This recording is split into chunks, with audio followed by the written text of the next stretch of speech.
Hey everybody, welcome to the channel. Today I am going to be reviewing a wonderful book by Adam Oyebanji called Breaking Day. Right here. So, this is a wonderful novel for fans of generation ships, spacefaring science fiction, social or dystopian science fiction. If you enjoy human conflicts, if you enjoy cataclysmic events, if you enjoy closed societies with unequal distribution of power and that type of thing, this is going to be a book for you. Now, this book was published by Daw in April of 2022 in hardcover, but I think it is available now in softcover and EPUB, obviously. And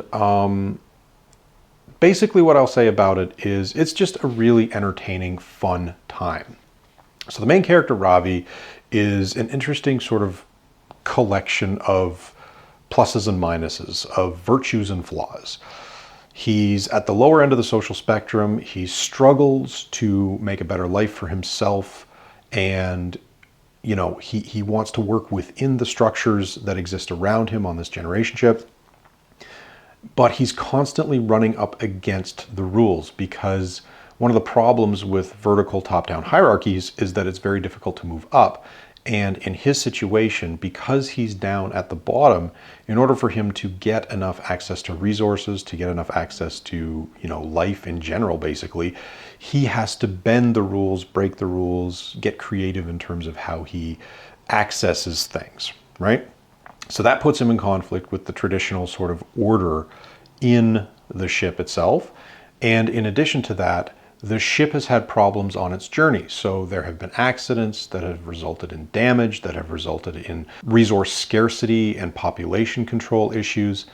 And what that means is that has sort of reinforced that top-down hierarchy. It's reinforced the rigidity of the social structure of the society that exists within the ship.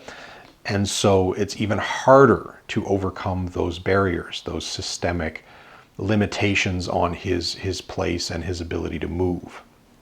And so it's a really interesting exploration of that, of his attempts to work within the system, but also the lengths that he has to go to make it work for him.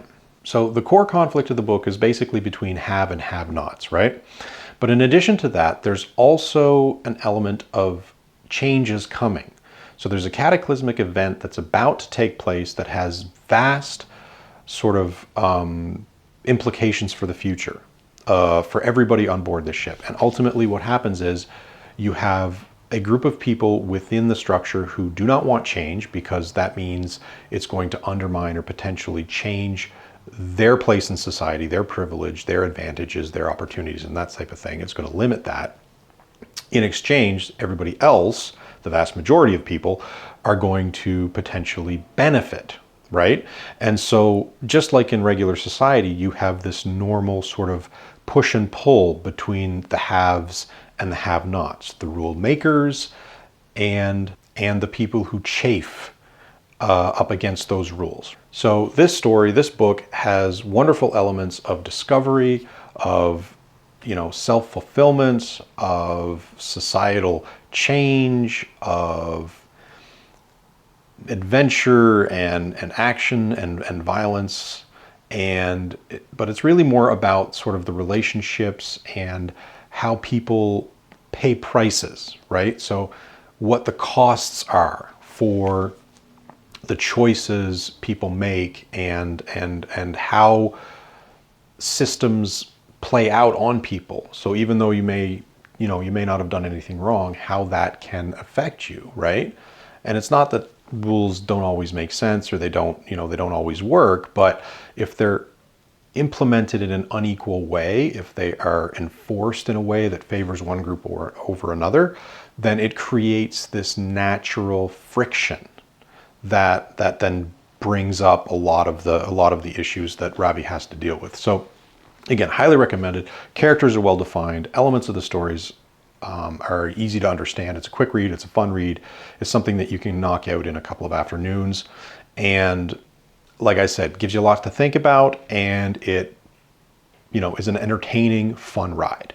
So highly recommended. I would give this basically 4.5 stars out of 5.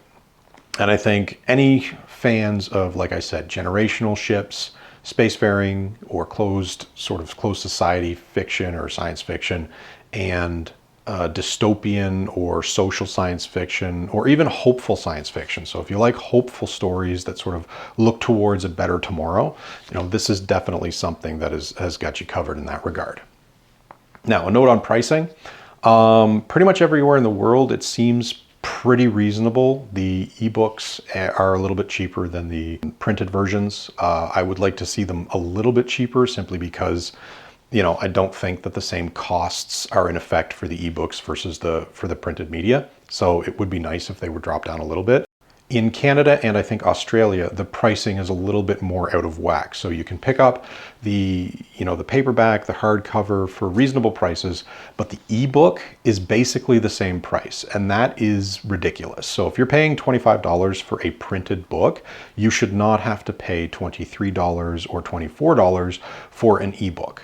It just doesn't make sense. So if you can pick this up in printed form for a decent price, or you can get it on sale, I'd say it's definitely worth it. Or if you're in any other market other than Canada and Australia, you're basically covered, you'll be fine.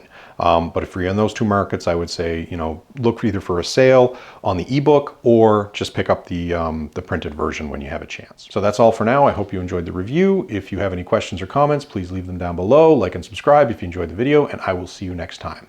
Take care. Bye-bye.